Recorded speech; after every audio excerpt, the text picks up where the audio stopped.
కంచ గచ్చిబౌలి భూములు మావే సర్కార్ కాదు మావే హెచ్సియు 534 ఎకరాలను 2004లోనే సర్కార్కు స్వాధీనం చేసిన వర్సిటీ బదులుగా గోపనపల్లిలో 397 ఎకరాలు హెచ్సియుకి ఇచ్చిన సర్కారు.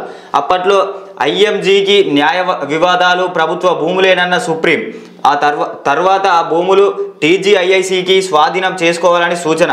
వర్సిటీ రిజిస్టర్ సమ్మతితో నిరుడు సర్వే, హద్దులు గుర్తింపు ప్రభుత్వం. టీజీఐఐసి చెప్పేదంతా అబద్ధం, సర్వే జరగలే, హద్దులు గుర్తించలే, వెనక్కి తీసుకోవాలంటే కమిటీ ఆమోదం తప్పనిసరి. వర్సిటీ రిజిస్టర్ నాడు భూములు అమ్మొద్దన్నావు, నువ్వు చేస్తుంది ఏంటి రేవంత్? కేటీఆర్ అంటున్నారు. విద్యార్థులను జుట్టుపట్టి లాక్కెళ్తారా? మానవత్వం లేదా? బండి. పోలీసుల తీరు గర్వనీయం ఖండించిన విద్యార్థి యువజన సంఘాలు. రైట్. నేను ఒకటి అడుగుతున్నా, ఇక్కడ ఆంధ్రజ్యోతి కూడా కాంగ్రెస్కి అనుకూలంగానే రాసినట్టు మనకు కనబడుతుంది. ఆంధ్రజ్యోతి పేపర్ కూడా దీనికి సంబంధించినటువంటి కొన్ని క్వశ్చన్స్ జనం టీవీ రేజ్ చేసే ప్రయత్నం చేస్తుంది. ఒకసారి చూద్దాం మనము. పుష్పసీమ చూసే ఉంటారు మీరు. మొత్తం నైట్ స్మగ్లింగ్, పొద్దున్న దాకా స్మగ్లింగ్ అంతా ఎట్లా జరుగుతుందో పుష్పసీమలో ఎట్లా ఉందో ఇదంతా కూడా నైట్ బుల్డోజర్స్ పెట్టి నైట్ ఈ రకమైనటువంటి జేసీబీలతోటి ఒకవేళ గవర్నమెంట్కే ఇచ్చిందనుకుందాం, ఈ రాత్రి పని చేయించాల్సిన అవసరం ఏముంది? రాత్రి ఇబ్బంది పెట్టాల్సిన అవసరం ఏముంది? దొంగతనంగా అదేమన్నా పాకిస్తాన్లో ఉందా భూమి? తెలంగాణలో ఉంది కదా. గవర్నమెంట్ అయినప్పుడు న్యాయబద్ధంగా నిజాయితీగా చేసుకోవచ్చు కదా. ఈ దొంగతనంగా వందలాది బుల్డోజర్స్ను చూపిస్తే ఇక్కడ ఇగో ఇవన్నీ అవే. ఇంత యుద్ధ ప్రాతిపాదికన ఆ హెచ్సి భూముల్ని ఖాళీ చేయించాల్సిన అవసరం ఏమున్నది? ఇంకా చూపిస్తాం మీకు. ఇగో ఇవన్నీ జేసీబీలుడు. ఏదైనా రేవంత్ రెడ్డి తెలంగాణలో ప్రజల పట్ల ఒకటి, ప్రజల నుండి లాక్కోవడంలో ఒక వైఖరి చూపిస్తున్నాడు. ప్రజలకు ఇచ్చే దాంట్లో లేట్ చేస్తున్నాడు. ఇక రేపిస్తాం, ఎల్లుండి ఇస్తాం, ఆయన సంక్షేమ పథకాలు 6 గ్యారెంటీలు రేపిస్తాం, ఎల్లుండి ఇస్తాం అని చెప్తా ఉన్నాడు. ప్రజల నుంచి వెళ్ళి గుంజుకునేది చూసినావా? ఇగో ముందే ఇగో ఇవంతా కూడా హెచ్సి భూములు అని చెప్పేసి క్లియర్ కట్గా అక్కడ ఉన్నటువంటి సబ్ రిజిస్టర్ చెప్తున్నాడు. వాస్తవం మరి సబ్ రిజిస్టర్ చెప్పింది తప్పే అనుకుందాం, రేవంత్ రెడ్డి చెప్పిందే తప్పు అనుకుందాం. మరి కొన్ని రోజులు నిజాయితీగా దీని మీద ఏం రిజల్ట్ వస్తుందో చూసేదాకా ఆగపోయారు ప్రభుత్వం. ఇందులో వన్యప్రాణులు, అడవిలో ఉండేటువంటి జంతువులన్నీ కూడా ఇందులో నివసిస్తున్నాయట. ఇట్లా చేయడం వల్ల ఆకలితో అక్కడ ఉన్నటువంటి జింకలు అవన్నీ కూడా చనిపోయినటువంటి పరిస్థితి నిన్న చూసినాం మనం. ఇంకా చూపిస్తాం మీకు. కే పాల్ కూడా మాట్లాడండి, ఏం మాట్లాడినా చూద్దాం ఒకసారి. Rahul Gandhi ji, what the hell is going on in Telangana with Hyderabad University 400 acres, more than 1 lakh crore worth of property? Why your Ravant Reddy government and yourself selling the youth of the future? Thousands of students have been graduated. One of the most precious property. What happened to your Mohabbat ka dukan? You promised the youth the future in your Bharat Jodo Yatra.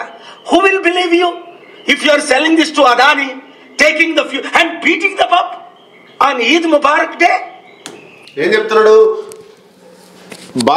తెలంగాణలో పాదయాత్ర చేసిండు, భారతదేశం మొత్తం పాదయాత్ర చేసిండు. తెలంగాణకు వచ్చినప్పుడు youth కు అండగా నిలుస్తాను, గిదన youth కు అండగా నిలవడం, హెచ్సి భూములు గుంజుకోవడం, అది కోట్ల రూపాయలు పోతుంది. ఈద్ ముబారక్, రంజాన్ రోజు, పండుగ రోజు ఆ విద్యార్థులను, యూత్ను ఎట్లా కొడతావు, వాళ్ళని ఎట్లా బీట్ చేసినావు అని చెప్పేసి రాహుల్ గాంధీని ప్రశ్నిస్తున్నాడు. ఎవరు? మన కే పాల్. ఇంకా చూద్దాం. దీని మీద కేటీఆర్ మాట్లాడిండు, బీజేపీ వాళ్ళు మాట్లాడిర్రు.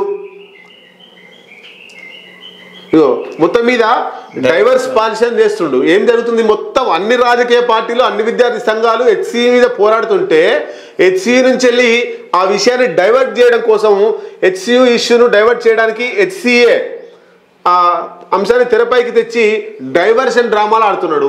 హెచ్సిఏ ఏంటి మరి అంటే ఈ టికెట్లు ఇచ్చే విషయంలో హైదరాబాద్లో జరుగుతున్నటువంటి క్రికెట్ మ్యాచ్ ఏదైతే ఉందో దాంట్లో కొన్ని అక్కడ ఉన్నటువంటి ఆరోపణలు జరిగినాయట. టికెట్ల కోసం గందరగోళం జరుగుతుంది, దాని మీదకి మరలుస్తుండు.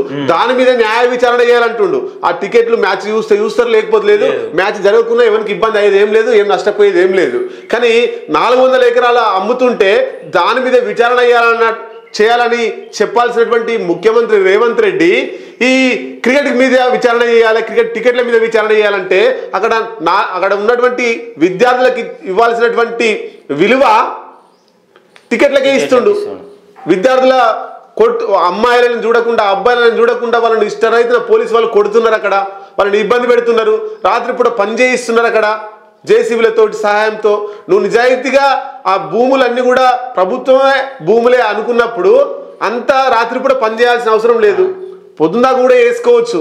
అంటే ఇదంతా కూడా 400 ఎకరాలు అప్పనంగా ప్రైవేటు వ్యక్తులకు అప్పజెప్పడం కోసమే రేవంత్ రెడ్డి ఆడుతున్నటువంటి డ్రామానే హెచ్సి భూములు 400 ఎకరాలకు ఈ పని చేస్తున్నటువంటి విషయాన్ని మనం గమనించాలి. ఇంకా చూడవచ్చు మనం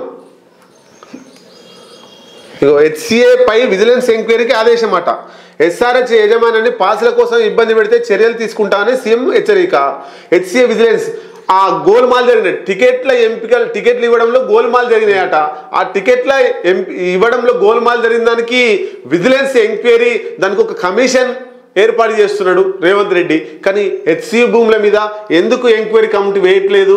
ఎందుకు విద్యార్థులకు హెచ్సియు హైదరాబాద్ సెంట్రల్ యూనివర్సిటీ విద్యార్థులకు న్యాయం చేయడం లేదు? అక్కడ ఉండేటువంటి వాళ్ళను విద్యార్థులను రాజకీయ పార్టీలు ప్రేరేపిస్తున్నాయని చెప్పి రేవంత్ రెడ్డి అంటుండు. ఏ రాజకీయ పార్టీలు ప్రేరేపించినాయి? వాళ్ళు ఏ పార్టీలో ఉన్నారు? వాళ్ళ భూమి పోతుంటే వాళ్ళు చూడలేక కొట్లాడుతున్నారు. దానికి వాళ్ళు కొట్లాడుతుంటే లాఠీ చార్జ్ జరిగితే లాఠీ చార్జ్ని బండి సంజయ్ ఖండించిండు, కేటీఆర్ ఖండించిండు, సిపిఎం రాష్ట్ర కార్యదర్శి జాన్ వెస్లీ ఖండించిండు, ఇంకా రకరకాల పార్టీల వాళ్ళు ఖండించారు. అది తప్ప సపోర్ట్ చేయడమా? అంటే 400 ఎకరాలు మీరు అమ్ముకుంటే చూస్తూ ఊకుంటే మంచిది, అడిగితే ప్రశ్నిస్తే ప్రతిపక్షాలు రెచ్చగొడుతున్నాయి. ప్రతిపక్షాలకు రెచ్చగొట్టాల్సిన అవసరం ఏముంది? మీరు అమ్మకపోతే అడగకపోదురు కదా.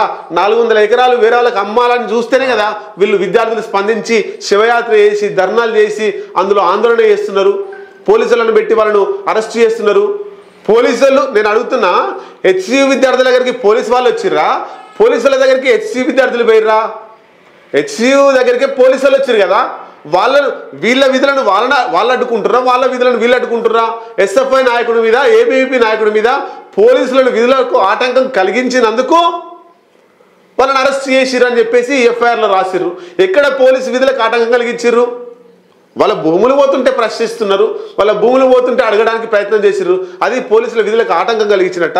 అంటే ఒకరిద్దరు విద్యార్థుల మీద నాన్ బెయిలబుల్ కేసు పెట్టి లోపడేస్తే మిగతా విద్యార్థులు భయపడి ఆందోళనకు దూరం ఉంటారు అనేటువంటిది రేవంత్ రెడ్డి మైండ్లో ఉన్నటువంటి థాట్. అది తప్పు. తెలంగాణ ఉద్యమమే స్టార్ట్ అయిందే యూనివర్సిటీ నుంచి వెళ్ళి.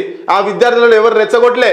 విద్యార్థి శక్తి, విద్యార్థుల ఉద్యమం తీవ్ర రూపం దాలిస్తే అస్సాం గణ పరిషత్ తరపున ఎట్లయితే సీఎం అయిండో విద్యార్థుల శక్తి అంత ఉంటుంది, సీఎం కాగలడు. అట్లాగే మన రాష్ట్రంలో సీఎం విద్యార్థుల ఉద్యమాల దాటికి తట్టుకోలేక రాజీనామా చేసి పారిపోయినటువంటి ముఖ్యమంత్రి కూడా ఆంధ్రప్రదేశ్లో ఉండు. అంటే విద్యార్థులు తలుచుకుంటే ముఖ్యమంత్రి కాగల శక్తి విద్యార్థులకు ఉంది, ముఖ్యమంత్రిని దించే శక్తి విద్యార్థులకు ఉంది. కాబట్టి రేవంత్ రెడ్డి దీన్ని గుర్తెరిగి ఆ హెచ్సియు భూముల విషయంలో వెనక్కి తగ్గాలి. లేకపోతే ముఖ్యమంత్రి గతంలో ఆంధ్రప్రదేశ్లో రాజీనామా చేసి ఎట్లయితే పారిపోయిండో తెలంగాణలో కూడా అట్టే రాజీనామా చేసి పారిపోవాల్సిన అవసరం వస్తుంది. ఇది విద్యార్థులతో పెట్టుకోవాల్సిన పరిస్థితి కాదు రేవంత్ రెడ్డిది. ఒకసారి పునరాలోచించుకోవాలి.